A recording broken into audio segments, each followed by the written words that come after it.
Hi, this is Andre. This is the first of a two-part video series that's going to look at using a live looping performance as the foundation for production in a digital audio workstation. Thank you very much to Nakarin Teerapenun for commissioning this one. What we're talking about in these two videos is starting with a looping performance that was performed on its own without regard for any kind of synchronization with a DAW or anything else, taking that original performance and then using the functions in a digital audio workstation to actually figure out what the original tempo of that performance was and use that performance as a foundation. So instead of having something set up in a digital audio workstation and having your tempo configured and synchronizing the EDP to that, you can actually flip the relationship around and use the EDP performance as your foundation template and have the digital audio workstation work off of that. So this is going to be addressed over two videos. This video, the first part, is going to look at taking an original improv performance, a solo looping performance, and how to go about using that performance as a foundation and get the digital audio workstation to adapt to that performance. The second video is going to be taking that performance once we've set up a tempo map in the DAW and then building a track around it, using that looping performance as a foundation and then building other tracks and doing some editing to turn it into an actual produced piece of music. What I have here is a single mono file. This was just me recording myself jamming away for, how long was this? 9 minutes, 9.5 minutes almost. This was not recorded with the intent of it being a final polished product. This was literally just me noodling around while the computer was recording. So there's kind of two main components to this. There's this first part here, which is kind of me doing my standard issue glitchy groovy thing, which is fine. From what I can tell, it's a very decent representation of that. But what I'm more interested in, at least for the purposes of this video, is the second thing, which starts around here. And it's a little more of a textural ambient thing. It's got a fixed rhythm, but it doesn't really have any percussive sounds in it per se. That kind of idea. So what we're going to talk about in this video is the idea of taking something like that and then using that as the foundation for performance in a DAW. So I didn't record this with any kind of tempo sync to the DAW when I was performing it. So the first thing that we would need to do is figure out how we're going to structure the DAW around the loop in terms of the tempo. So I'm going to get rid of this first half because that's the original first pass of the performance that I'm not really going to use for this. Moving this to the front. Going to zoom in a little bit there. So let's go ahead and just get the top of the improv just so I can feel like I know what I'm doing. There we go. So you can see right about there is the downbeat. So I'm going to move that so that it's just about at the beginning of measure 2. And we will talk about why that is in just a second. So now I'm going to have a listen to it a little bit. And what I'm doing here is just getting a sense of where the overall tempo is, the tempo of the loop.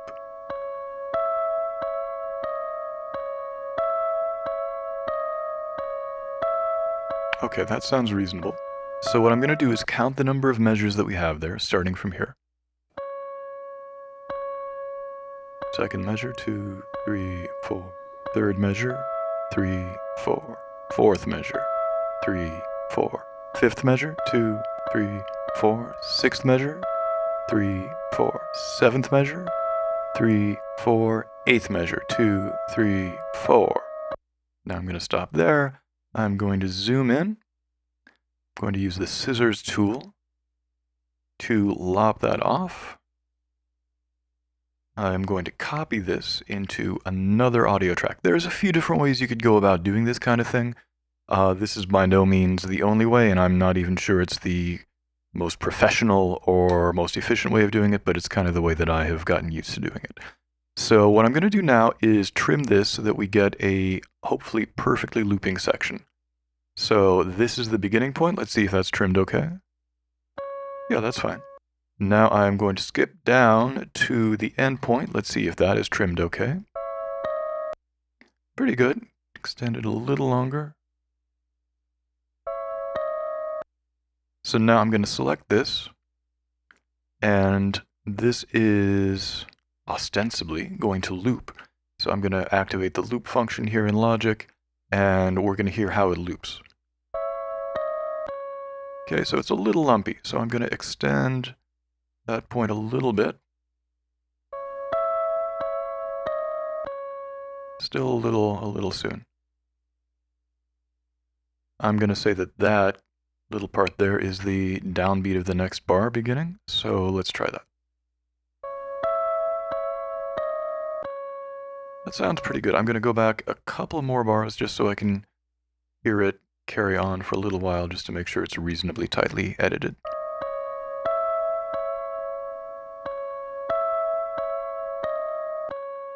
Yeah, I think that's fine to start with. So here's what we're going to do. I'm going to turn off loop. I'm going to go back here, and I believe we said this was 8 bars. Let's assume that we said this was 8 bars.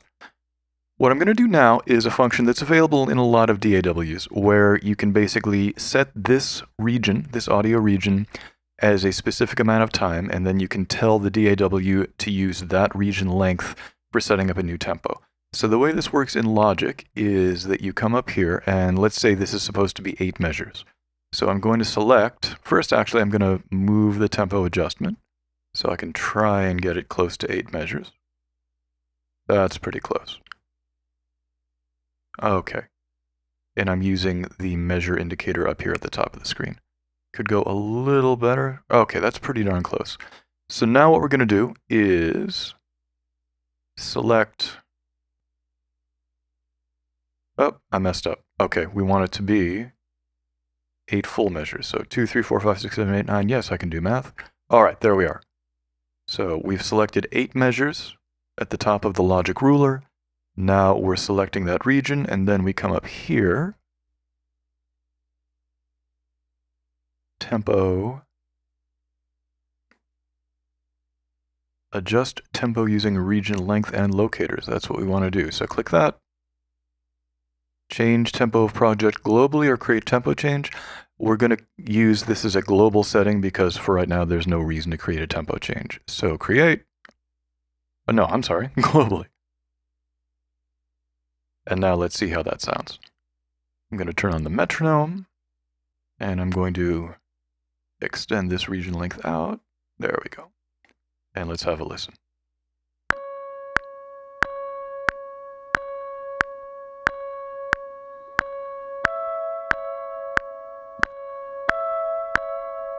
So far, so good. I'm going to skip ahead a little bit. Still locked in with the metronome. Yeah, that sounds good. So now, just out of curiosity, you don't need to be able to do this for any practical reason, but I'm curious. No, I don't want to move the region. I want to extend the length of the region. Thank you. Yes, I know how to use Logic sometimes. Let's just see how long this holds metronome sync. Okay, so by the time it gets there, it's a little off, but for the purposes of what we're going to do, it doesn't have to maintain sync. I mean, you could conceivably count every measure starting from there up until, I guess, you know, the end of the entire thing. You could count up however measures that is and get it even more precise than 90.8046 beats per minute. For the way that I'm going to be using this, it's not necessary to get that precise because what I'm ultimately going to be doing is selectively cutting and pasting different parts from this performance. I'm not going to try and take the entire looping jam as a single unedited performance. I'm basically going to selectively cut and paste things. So as long as the sync is going to hold for several measures worth, which it does in this case, then we should be good. Another thing that just occurs to me is that I think one of the reasons it might have drifted out of sync here is because I went into reverse.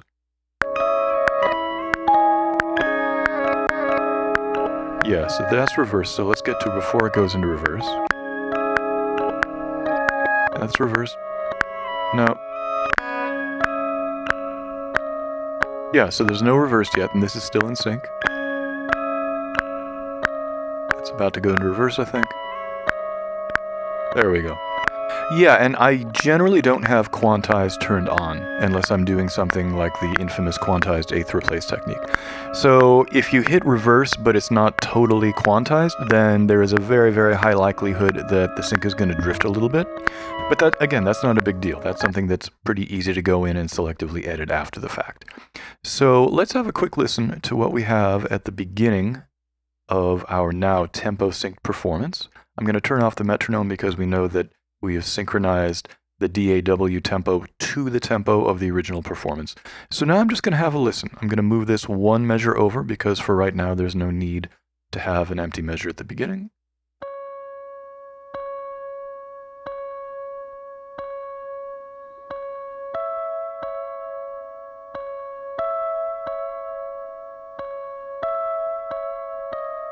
Okay, so that was a little early. That was not well played, and I actually ended up undoing that overdub. I'm going to get rid of that because the idea here is that we're using it as an element for an actual produced, composed thing. If I were presenting this as like an unedited live performance, then I would not want to do that kind of post-performance editing. And if I were playing in front of an audience, I would want to try and make sure that it's as cohesive and coherent a continuous performance as possible. But when I'm doing this kind of jamming in the studio, I don't really worry about that. A lot of it is just kind of trying to create raw material. And sometimes you'll get 5 or 10 minutes of raw material that you like out of a performance. Sometimes you'll get a few seconds. But point being, for this kind of thing, for using a looping performance as an element of a DAW production, I personally don't see anything wrong with doing some editing of the not-so-great bits. So let's start it here.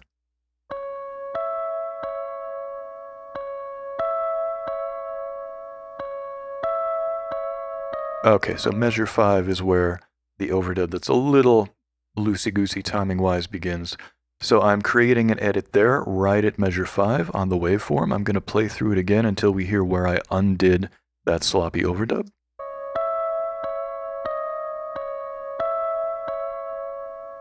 There we go. So now I'm going to chop it again at measure 8. I'm going to delete that region. I'm going to slide this over here. Let's see how that sounds. We might need to do a crossfade if we're getting a pop on the audio, but let's see if there is one. Not really. Let's do one just to say that we know what we're doing. So coming over here, crossfade. And you can see there's a slight little X. I'll do it larger to exaggerate. Oh, come on, Logic. Let me do it larger to exaggerate. There you go. You can see it a little more clearly. So if I have it set to a really high length, you will probably hear it really obviously. Let's try this.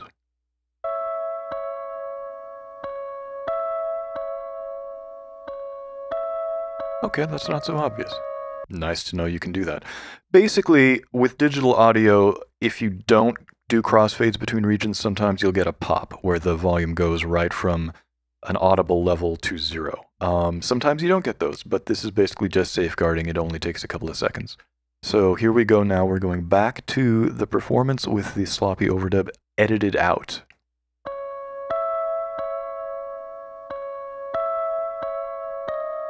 There it is. That's me redoing that note. De-slopified on the EDP. So we're not going to go through the entire length of this. How long is this? 4.5 minute performance. But what I am going to do is use this as the foundation of a DAW production. And I'm not going to do that right now because I don't want to make you sit through hours of me noodling around trying to figure out what sounds good. But I am going to use this as a foundation. I can almost guarantee that there are going to be other edits similar to the first one we did. I'm going to kind of pick and choose and selectively figure out what spots within the performance I want to use, and we'll come back to that. One thing I'm going to do first, though, let's go to that spot where it reverses, and let's clean that up a little bit.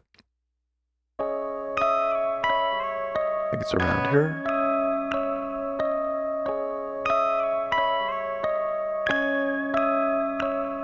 Pretty soon.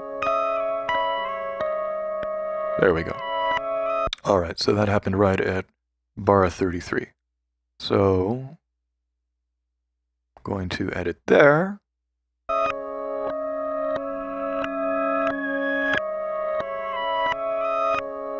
So what would make a logical downbeat for the reversed section? Well, let me remind myself where the downbeat is on the non-reverse section.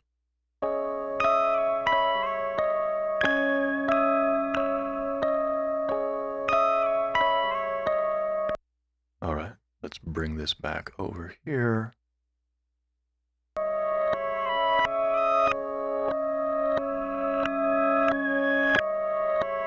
Gonna turn the metronome on. That's not too bad, actually. I'm gonna move it over a little bit. So let's shift it over to the right a little bit. I always have trouble telling if I should shift it to the left or the right, so this may be in totally the wrong place. Yep, not good. So I'm gonna shorten that a little bit, slide it over the other way. That's closer.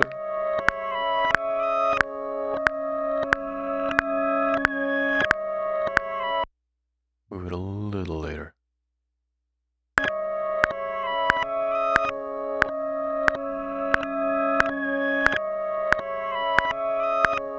Yeah, that's pretty good.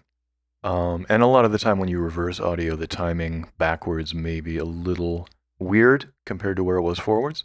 So now I'm going to move this region over to here. Let's hear how that transition sounds.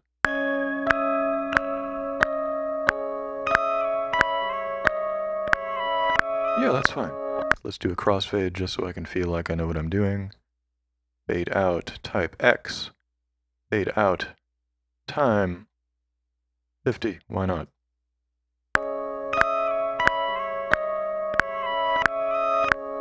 Yeah, and if I wanted to get it even cleaner potentially, then I could do something like this.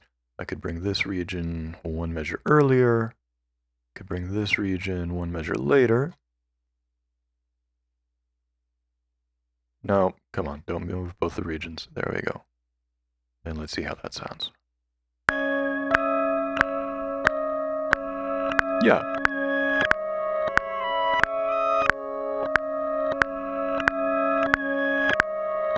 I'm still not crazy about how this is sitting, so I'm going to move it over just a teeny tiny bit.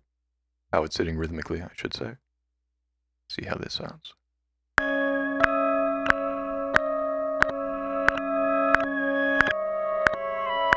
Yeah, that's lining up reasonably well with the click track. And like I say, when you reverse audio like that, it doesn't necessarily have a huge number of really obvious downbeats. So that's my excuse. And in the course of doing more production, I may end up shifting that around further. But again, I don't want to make you guys sit through that. But this is the general approach that I will use to building up a foundation track. Let me hear one more thing here.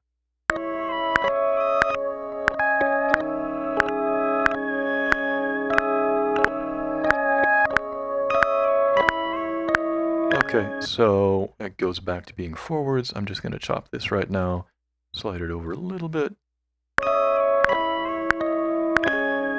Okay, that sounds like a downbeat there. So I'm going to move this to the beginning of a bar line, see how it sounds.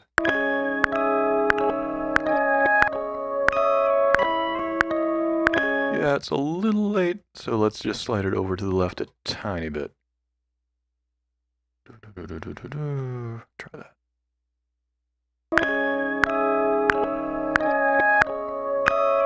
Yeah, that's good. Now trim the little part off there.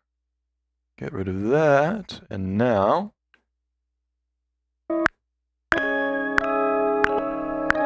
so this was the point where I hit reverse again to play the loop forwards again. But the stuff that I had overdubbed when it was backwards is now itself playing backwards. Oh, there it goes again. Yeah, so if I want to use this stuff, for me personally, if I want more of a steady metronomic sense, which I probably will, knowing me, then I would need to do some spot editing here. So that's the end of the first part, looking at how you go about taking an original improv performance and having the DAW figure out what the tempo is, and then having the DAW follow that tempo. The next video coming right up is going to be part 2, which is going to look at actually producing a track with that original performance as the foundation. So it's right around the corner. I will hopefully see you there. Thank you so much to Nakarin Teerapenun for commissioning this one, and thank you for tuning in as always. I'll talk to you very soon. Bye-bye.